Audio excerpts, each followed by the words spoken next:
Assalamualaikum warahmatullahi wabarakatuh. Waalaikumsalam warahmatullahi wabarakatuh. Perkenalkan, nama saya Lydia Fastabik Sofiza sebagai moderator kelompok 2 yang akan memandu presentasi ini dari awal hingga akhir.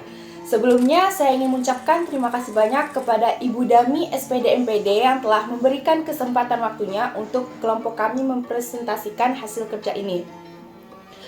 Sebelum masuk ke presentasi, izinkan saya untuk memperkenalkan rekan-rekan saya yang telah membantu sebaik mungkin untuk menyelesaikan tugas pembuatan makalah, PPT maupun video ini.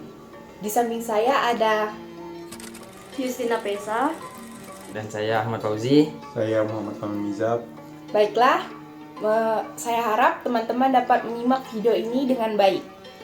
Kita masuk langsung ke materi yang pertama. Baiklah, kita masuk pada pembahasan yang pertama, yaitu fungsi surat sebagai alat komunikasi. Surat masih menjadi sebagai alat komunikasi yang penting di dalam era digital pada saat ini. Setiap perkembangan zaman dari dulu hingga sekarang, surat masih menjadi sebagai alat komunikasi yang selalu digunakan di dalam kehidupan sehari-hari.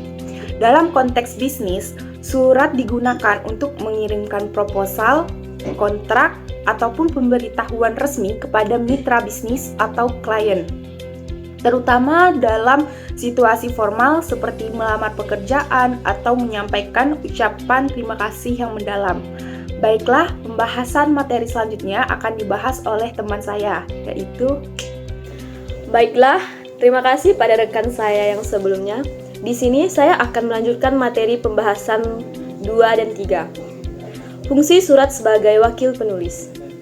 Surat dapat menjadi representasi atau wakil dari penulisan dalam menyampaikan pesan atau informasi karena kemampuannya untuk mengekspresikan pikiran dengan lebih terperinci dan terstruktur daripada komunikasi lisan. Surat juga memberikan kesempatan bagi penulis untuk mempertimbangkan pesannya dengan baik sebelum mengirimkannya. Sekarang pembahasan materi yang ketiga, yaitu fungsi surat sebagai alat bukti historis.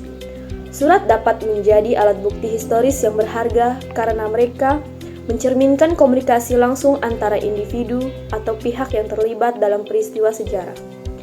Isi surat dapat memberikan wawasan tentang pemikiran, perasaan, dan tindakan orang-orang pada masa lalu, serta mencatat hubungan sosial, politik, dan budaya yang ada saat itu, dengan mempelajari dan dinamika sosial di masa lampau.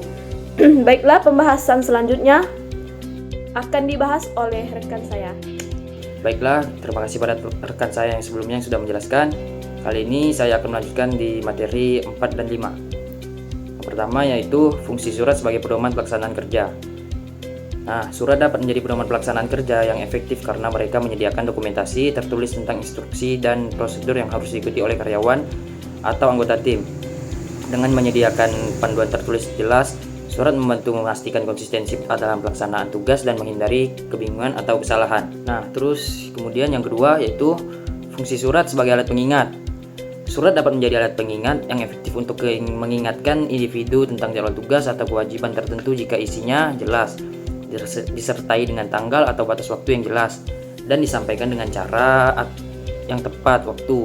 Namun, penggunaan surat sebagai alat pengingat mungkin kurang efektif dibandingkan dengan metode komunikasi yang lebih langsung atau teknologi digital seperti email atau pesan teks.